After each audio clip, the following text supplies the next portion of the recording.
Khan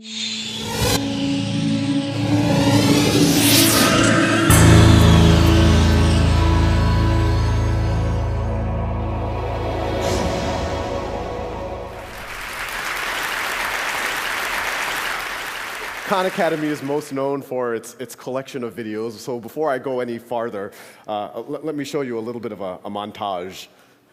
So the hypotenuse is now going to be 5. This animal's fossils are only found in this area of South America, a nice clean band here, and this part of Africa. We could integrate over the surface, and the notation usually is a capital sigma. National Assembly, they create the Committee of Public Safety, which sounds like a very nice committee. Notice this is an aldehyde, and it's an alcohol. Start differentiating into effector and memory cells. A galaxy. Hey, there's another galaxy. Oh, look, there's another galaxy. And for dollars is their $30 million plus the $20 million from the American manufacturer. If this does not blow your mind, then you have no emotion.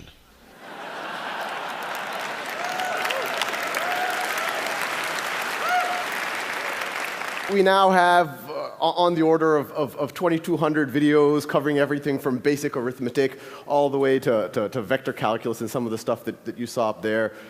We have a million students a month using the site, watching on the order of 100 to 200,000 videos a day. But what we're going to talk about in this is how we're going to the next level.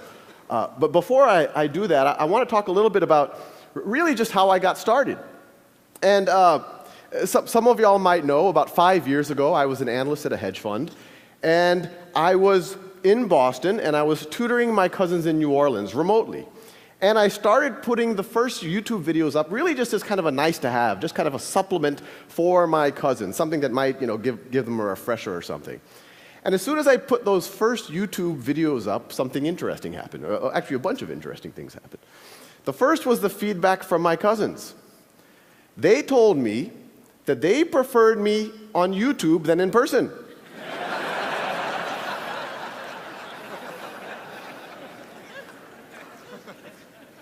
and once you get over the backhanded nature of that, there was actually something very profound there. They were saying that they preferred the automated version of their cousin to their cousin. At first, it's very unintuitive, but when you actually think about it from their point of view, it makes a ton of sense. You have this situation where now they can pause and repeat their cousin. Now they can, without feeling like they're wasting my time. They could, if they have to review something that they should have learned a couple of weeks ago or maybe a couple of years ago, they don't have to be embarrassed and ask their cousin. They can just watch those videos. If they're bored, they can go ahead. They can watch it at their own time, at their own pace. And probably the least appreciated, aspect of this is the notion that the very first time that you're trying to get your brain around a new concept, the very last thing you need is another human being saying, "Do you understand this?" And that's what was happening with the interaction with my cousins before, and now they could just do it kind of in the intimacy of their own room. The other thing that happened is, I put them on YouTube just for the, I saw no reason to make it private, so I let other people watch it, and then people started stumbling on it, and I started getting some comments and some letters and all sorts of kind of feedback from random people around the world, and these are just a few. This is actually from one of the original calculus videos, and someone wrote just on YouTube, it was a YouTube comment. "First time I smiled doing a derivative." And let's pause here. This person did a derivative, and then they smiled. And then in response to that same comment, this is on the thread, you could go on YouTube and look at these comments, someone else wrote, "Same thing here. I actually got a natural high and a good mood for the entire day.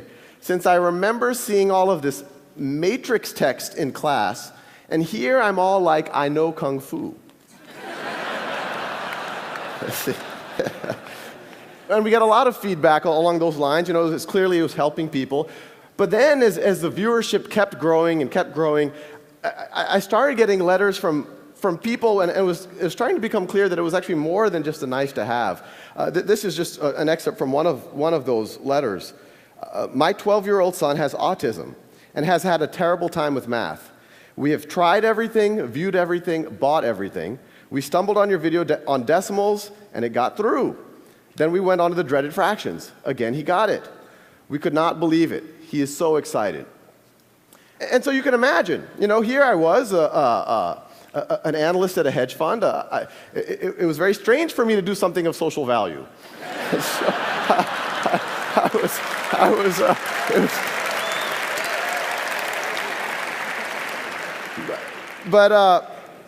I was excited, so I kept going. And then other things started to dawn on me. That not only would it help my cousins right now, or these people who are sending letters, but it could maybe that this content will never go old, that it could help their kids or their grandkids. If Isaac Newton had done YouTube videos on calculus, I wouldn't have to. Assuming he was good. We don't know. The other thing that happened, even at this point, I said, okay, maybe it's a good supplement, it's good for motivated students, it's good for maybe homeschoolers, but I didn't think it would be something that would somehow penetrate the classroom. But then I started getting letters from teachers. And the teachers would write saying, we've used your videos to flip the classroom. You've given the lectures. So now what we do, and this could actually happen in every classroom in America tomorrow, what I do is I assign the lectures for homework, and what used to be homework, I now have the students doing in the classroom. And I want to pause here for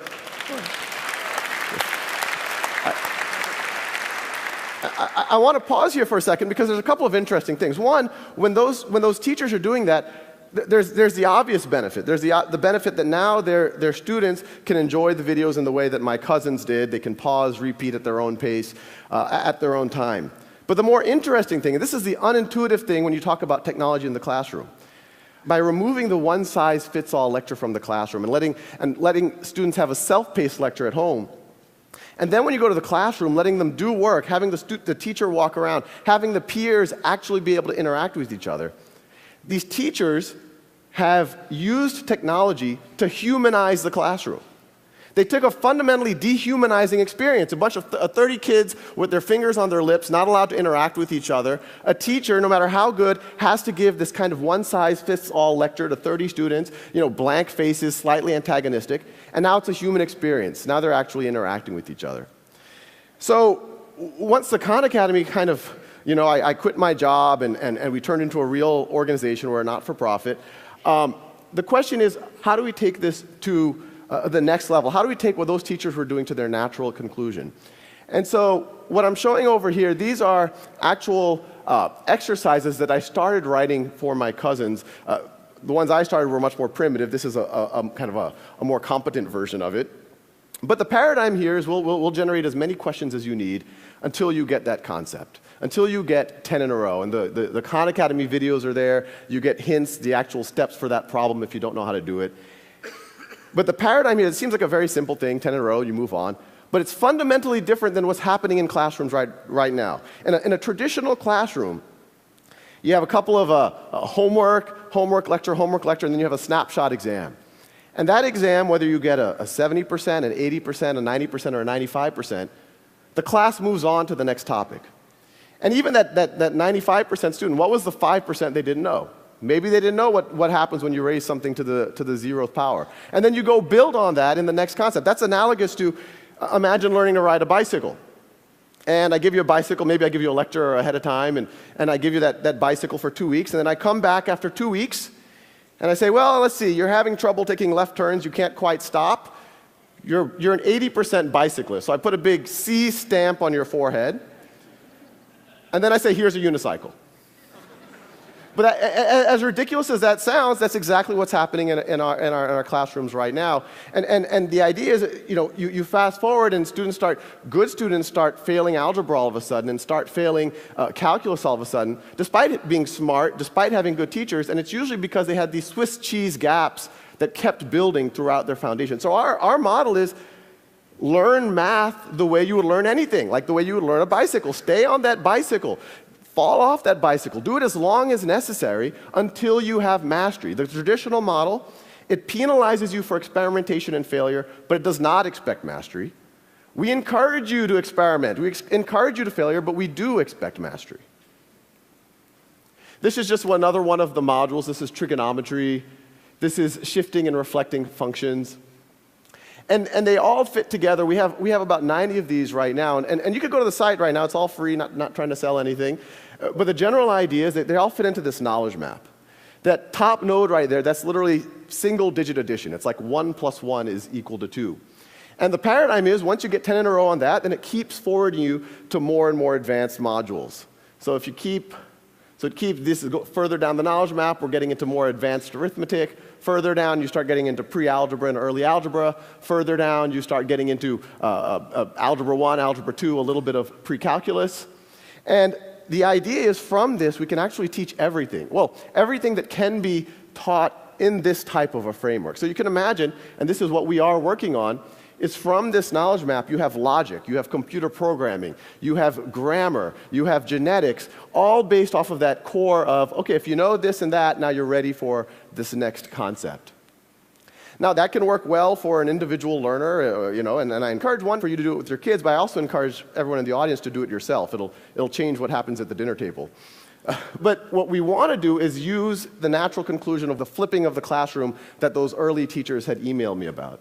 And so what I'm showing you here, this is actually data from a pilot in the Los Altos School District where they took 2 5th grade classes and 2 7th grade classes and completely gutted their old math curriculum. These kids aren't using textbooks, they're not getting one-size-fits-all lectures, they're doing Khan Academy, they're doing that software for roughly half of their math class.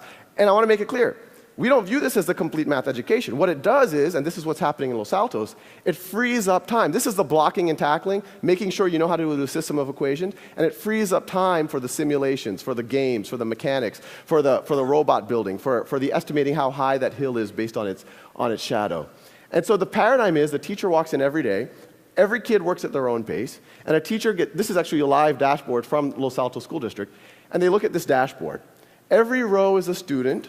Every column is one of those concepts. Green means the student's already proficient. Blue means that they're working on it, no need to worry. Red means they're stuck. And what the teacher does is literally just says, let me intervene on the red kids. Or even better, let me get one of the green kids who are already proficient in that concept to be the first line of attack and actually tutor their peer.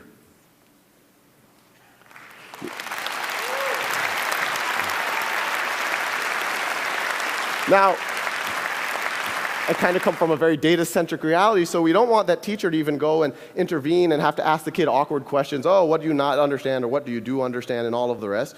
So our paradigm is to really arm the teachers with as much data as possible, really data that in almost any other field is expected if you're in finance or marketing or manufacturing. And so the teachers can actually diagnose what's wrong with the students so that they can make their interaction as productive as possible. So now the teachers know exactly what the students have been up to, how long they've been spending every day, what videos have they been watching, when did they pause the videos, what did they stop watching, what exercises are they using, what have they been focused on. The outer circle shows what the exercises they're focused on. The inner circle shows the videos they're focused on. And the data gets pretty granular, so you can actually see the exact problems that the student got right or wrong. Red is wrong, blue is right. The leftmost question is the first question that the student attempted. They watched the video right over there. And then you could see eventually they were able to get 10 in a row. It's almost like you can almost see them learning over those last 10 problems. They also got faster. The height is how long it took them.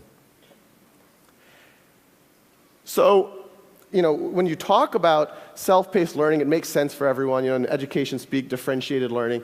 But it's kind of crazy what happens when you actually see it in a classroom. Because every time we've done this, in every classroom we've done, over and over again, if you go 5 days into it, there's a group of kids who've raced ahead, and there's a group of kids who are a little bit slower. And in a traditional model, if you did a snapshot assessment, you say, oh, these are the gifted kids, these are the slow kids. Maybe they should be tracked differently. Maybe we should put them in different classes. But when you let every student work at their own pace, and we see it over and over and over again, you see students who took a little bit extra time on one concept or the other, but once they get through that concept, they just race ahead. And so the same kids that you thought were slow 6 weeks ago, you now would think are gifted. And we're seeing it over and over and over again. And it makes you really wonder kind of how much all of the labels, maybe a lot of us have benefited from, were really just due to a coincidence of time. Now, as valuable as something like this is in a district like Los Altos, our goal is to use technology to humanize, not just in Los Altos, but kind of on a global scale, what's happening in education. And actually, that kind of brings an interesting point, is that, a lot of the effort in humanizing the classroom is focused on student-to-teacher ratios. In our mind, the relevant metric is student to valuable human time with the teacher ratio. So in a traditional model, most of the teacher's time is spent doing lectures and grading tests and whatnot. Maybe 5% of their time is actually sitting next to students and actually working with them. Now 100% of their time is. So once again, using technology, not just flipping the classroom, you're humanizing the classroom, I'd argue, by a factor of 5 or 10. And as valuable as it is in Los Altos, imagine what that does to the adult learner who's embarrassed to go back and learn stuff that they should have known before going back to college. Imagine what it does to a street kid in Calcutta who has to help his family during the day, and that's the reason why he or she can't go to school. Now they can spend 2 hours a day and remediate or get up to speed and not feel embarrassed about what they do or don't know. Now imagine what happens where, we talked about the peers teaching each other inside of a classroom, but this is all one system. There's no reason why you can't have that peer-to-peer tutoring beyond that one classroom. Imagine what happens if that student in Calcutta all of a sudden can tutor your son, or your son can tutor that kid in Calcutta. And I think what you'll see emerging is this notion of a global one-world classroom. And that's essentially what we're trying to build. Thank you.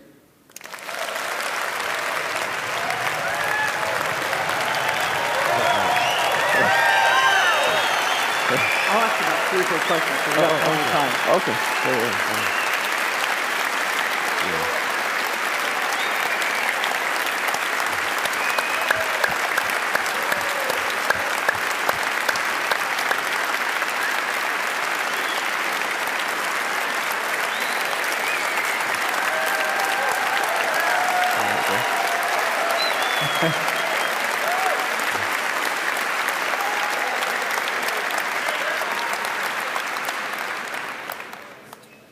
I've seen some things you're doing in the system that have to do with motivation and feedback, energy points, merit badges. Tell me what you're thinking there. Oh yeah, no, we have an awesome team working on it. It's not, and I have to make it clear, it's not just me anymore. I'm still doing all the videos, but we have a kind of a rock star team doing the software. Yeah, we've put a bunch of game mechanics in there where you get these badges. We're going to start having leaderboards by areas, and you get points. And it's actually been pretty interesting. Just the wording of the badging or how many points you get for doing something, we see on a system-wide basis like tens of thousands of like 5th graders or 6th graders going one direction or another depending on what badge you give them. And the collaboration you're doing with Los Altos, how did that come about? Yeah, no, Los Altos has been it was kind of crazy. They once again, I didn't expect it to be used in classrooms. Someone from their board came and said, oh, what would you do if you had carte blanche in a classroom? And I said, well, I would just, every student work at their own pace on something like this. We'd give a dashboard, and they said, oh, this is kind of radical. We have to think about it. And me and the rest of the team were like, oh, they're never going to want to do this. But literally the next day, they're like, can you start in 2 weeks?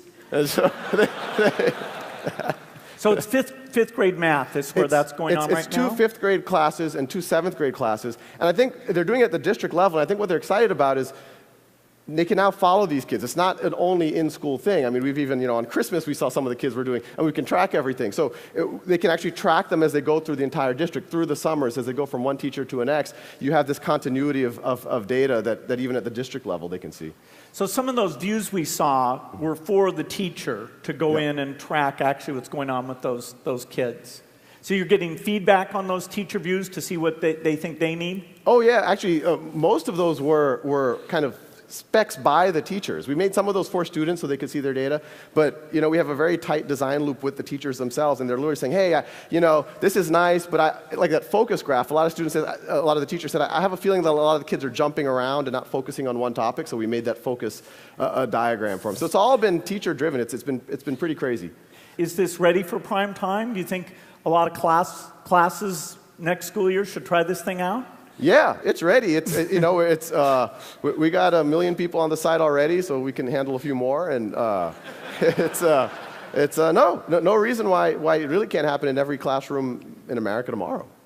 And the vision of the tutoring thing, the idea there is if I'm confused about a topic, somehow right in user interface, I'd find people who are volunteering, maybe see their reputation, and I could schedule and connect up with those people.